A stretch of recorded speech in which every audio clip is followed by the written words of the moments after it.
Entonces, ahora a los eneatipos. Vamos a por los eneatipos. Para hablar de eneatipos, primero es importante hacer un movimiento desde fuera hasta adentro, ¿no?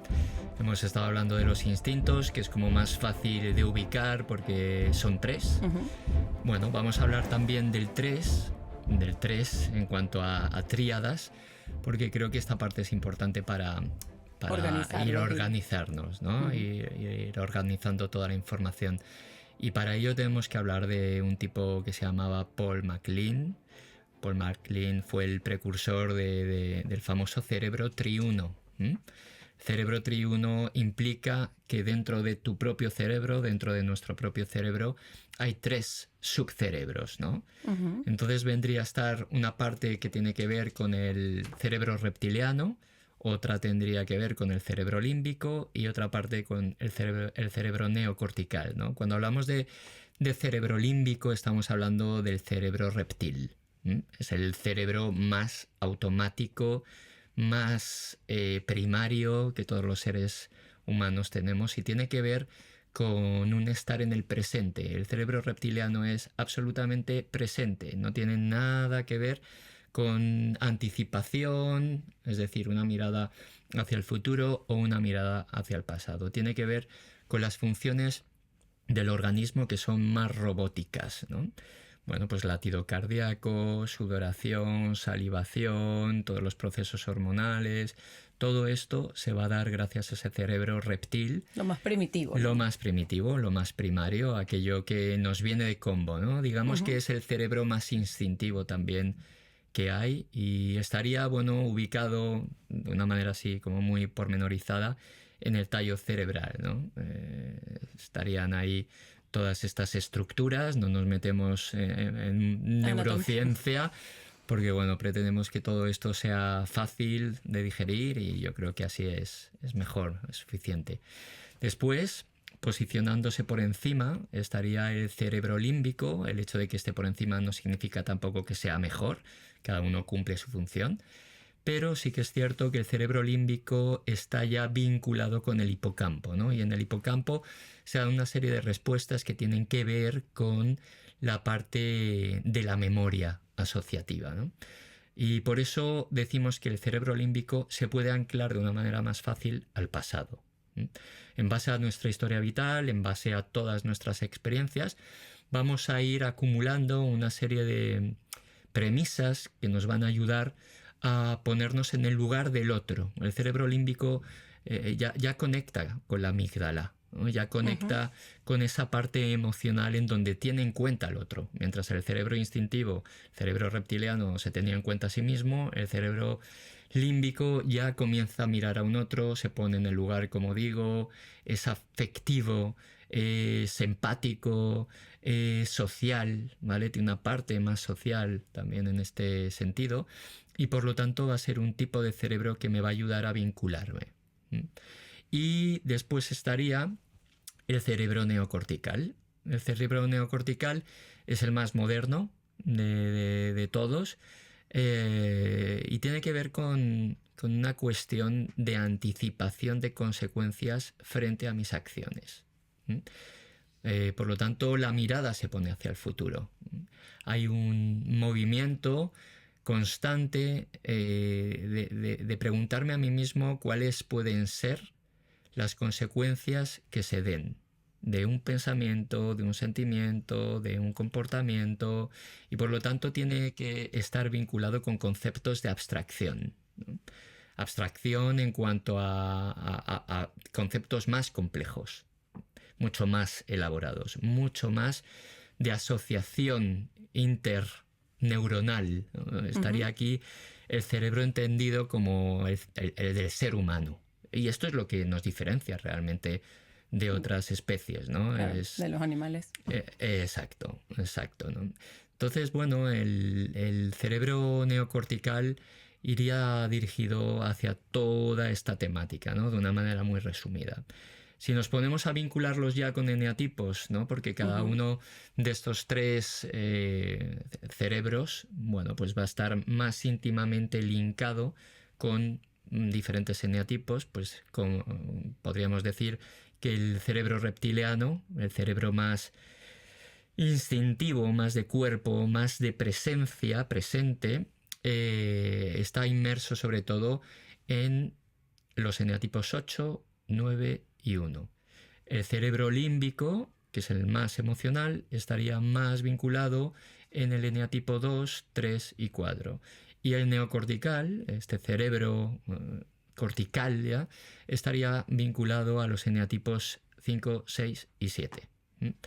Cada uno de estos cerebros tiene un asunto, una emoción predominante que va a tener que manejar a lo largo de toda su existencia realmente, ¿no? En el cerebro reptiliano, por ejemplo, van a ser los asuntos derivados de la emoción rabia. Ok. En el cerebro límbico tendrían que ver con emociones como la tristeza y la vergüenza, y en el cerebro neocortical tendría que ver con una emoción denominada miedo, que todos conocemos también, ¿no? Cuando vamos haciendo esta disección nos vamos dando cuenta de muchas cuestiones, ¿no? Y es que tanto la rabia como la tristeza o como el miedo son emociones absolutamente necesarias en todos los seres humanos, y como cualquier emoción pues van a dar información acerca del equilibrio organísmico, ¿no? Cuando yo siento rabia, por ejemplo, sé perfectamente que tengo que aprender a delimitar, tengo que marcar mi territorio, y esto tiene mucho que ver precisamente con ese cerebro reptiliano, ¿no? Que es el que se preocupa de esto, que todo esté en modo supervivencia, ¿no? Que todo aquello que sea potencialmente dañino yo lo pueda separar, ¿no? Y esto es fundamental, ¿no? Utilizar de una manera correcta la rabia es fundamental para tener una vida también armónica. Y la rabia no es ira. Esto es muy, muy diferente, ¿no? La ira vendría a ser una rabia distorsionada. La rabia manejada de una manera apropiada tiene que ver con el hecho de incluso cuando yo me levanto, o cuando tú te levantas cada día por la mañana, no podríamos hacerlo si no hubiera un poco de rabia que funcione como combustible para llevarme a la vida, ¿no? Y en ese llevarme a la vida, pues por supuesto tengo que también aprender a decir sí, a decir no, a decir de esta manera no, pero de esta otra sí. En fin, ese cerebro reptiliano va a ayudar a este cometido, pero insisto, cuando nos vamos a esa versión distorsionada de la rabia, pierde completamente su propósito y podemos dañar relaciones, podemos dañar muchísimas cuestiones, incluso a nosotros mismos, que somos los depositarios de ese rencor que quedó ahí absolutamente prensado y que es veneno para nosotros mismos, ¿no? Entonces, bueno, con respecto a la tristeza, pues pasaría lo mismo, ¿no? La tristeza es una emoción absolutamente válida y necesaria, una emoción que me ayuda a generar espacios de introspección, y al generar espacios de introspección me da la posibilidad de encontrar soluciones a un problema. La tristeza me ayuda a quedarme en silencio, a quedarme dentro, y desde ese lugar de silencio encontrar nuevas propuestas, ¿no? Y por supuesto dolerme por aquello que perdí, ya sea un trabajo, ya sea una persona querida, ya sea una relación, ya sea una economía X, me ayuda a elaborar las pérdidas. Por lo tanto, es importante quedarse también en la tristeza.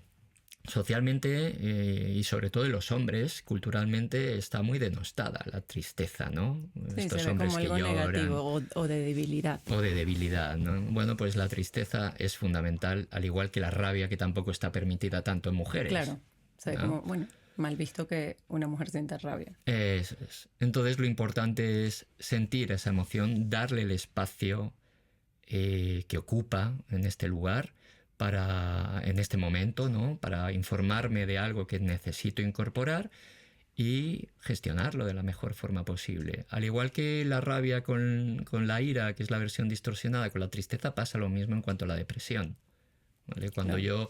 Se convierte en efectivamente, una enfermedad. Eso es, comienzo a utilizar o a dejarme llevar demasiado por la tristeza, bueno, pues soy susceptible de entrar en depresión, y ahí estaría ese foco mal usado, mal gestionado de la tristeza, que tiene connotaciones muy positivas si uno sabe cómo moverlo. Claro, ¿no? y sabes gestionarla, utilizarla y... Efectivamente. Y pasaría también con el miedo, ¿no? El miedo es otra de las grandes emociones. Hemos hablado de 3, o estamos hablando de 3, yo creo que es fundamental también. ¿Por qué? Porque el miedo me ayuda a sobrevivir. Cuando yo veo un fuego y me retiro, o cuando veo una altura pronunciada y me retiro de la ventana porque veo, o mi cuerpo siente que me puedo matar ahí, pues por supuesto que va a haber un movimiento de limitación también. Claro. Y esto es importantísimo, ¿no? Pero claro, el miedo es una emoción que es totalmente legítima, una emoción que es adaptativa y una emoción que nos ha permitido sobrevivir a lo largo de toda nuestra historia. Gracias a la vida, gracias a esta emoción, pues muchos de los niños que nacen y comienzan a experimentar saben perfectamente que si meten el dedito en el fuego se van a quemar, claro.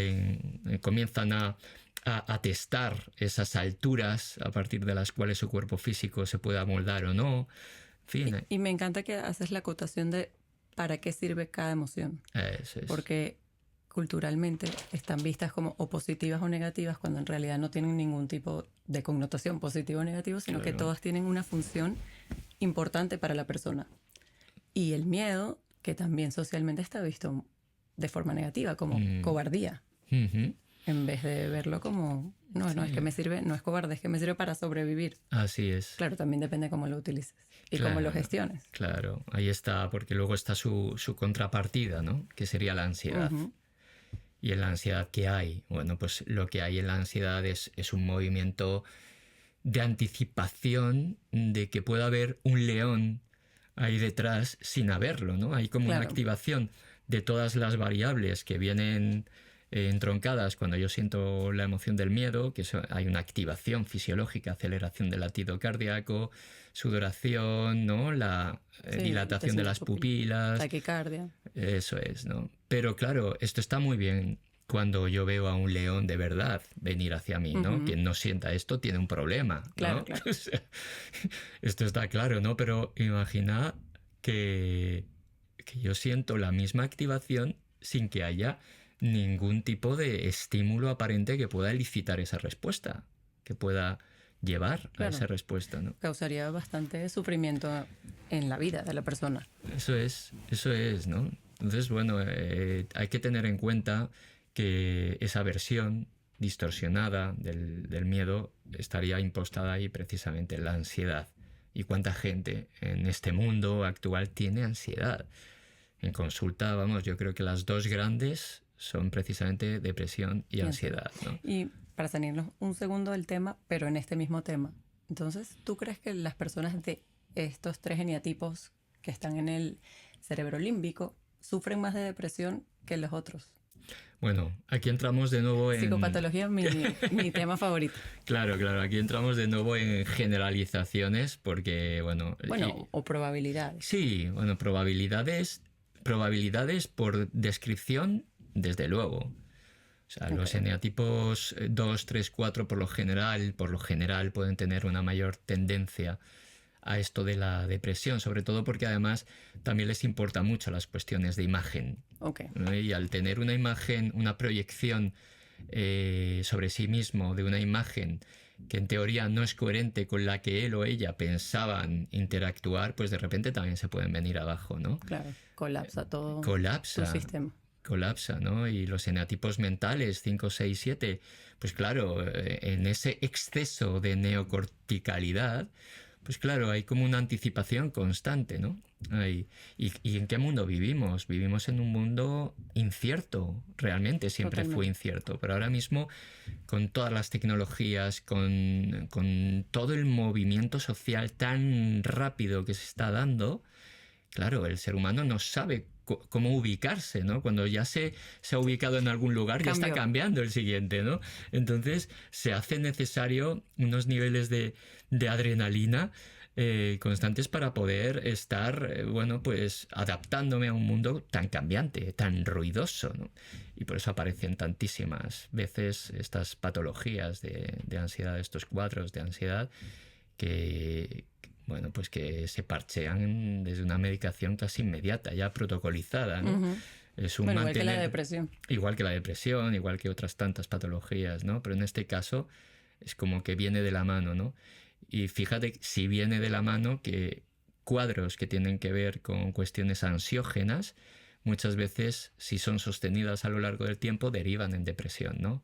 Porque el sistema orgánico colapsa, ¿no? Ya no tiene energía y por lo tanto hay un déficit energético y nos venimos abajo, ¿no? Y es la manera en la que tiene el organismo de decirte para allá, ¿vale? Claro, Haz un descansa. reseteo, descansa. ¿m? Bueno, te Bueno, saqué de tema. Sí, no, está bien, está bien. Está bien porque es verdad que cada uno de los eneatipos está vinculado, y fue un trabajo que hizo Claudio Naranjo, psiquiatra chileno, precursor, él se denominaba la madre del eneagrama, hizo un trabajo muy bonito con el DSM, concretamente en su época el 3, ¿vale? Ahora mismo creo que estamos en el 5R, vinculando cada uno de los eneatipos a diferentes patologías. Entonces, bueno, ahí tendríamos al tipo 8 ya para empezar a vestir todo esto. El tipo 8 tendría, bueno, una inercia hacia la psicopatía, trastornos antisociales de la personalidad. El tipo 9 estaría más vinculado con, bueno, con depresión, trastornos esquizoides también. El tipo 1 estaría más enfocado con trastorno obsesivo-compulsivo, el 2 estaría más enfocado con un trastorno histriónico, el 3 con trastorno narcisista, el 4 con borderline, ¿vale? Claro, ya estás todos en sus versiones más Claro, no saludables. Claro. El 5 tendría también trastornos esquizofrénicos, disociativos, ¿no? El 6 tendría un trastorno paranoide de la personalidad, trastornos dependientes también. Y el 7 sería el famoso TDAH, ¿no? También tendría en algún momento ciertos rasgos también narcisistas que se pudieran descompensar. Pero bueno, esto es el cuadro que no sirva tampoco, porque ahora nadie se va a querer identificar con nada. Pero bueno. Yo no me identifico con el narcisista. Bueno, todos tenemos rasgos de todo, pero claro, estamos hablando de patología, ¿no? Claro. Entonces, bueno, yo creo que para hacer el encuadre, antes de hacer la inmersión en la descripción de cada una de esas 3 tríadas, que comenzaremos después, era necesario esto, ¿no? Me encantó.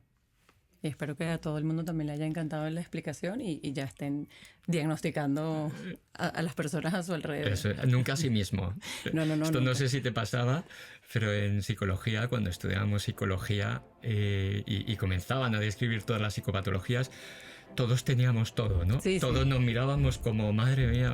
Yo decía, bueno, tengo todo el DSM. O sea, entro ahí. Eso es. Bueno, pues nada, vamos a seguir desarrollando. Me encantó que te encantara y Bueno, seguimos. vamos a ello.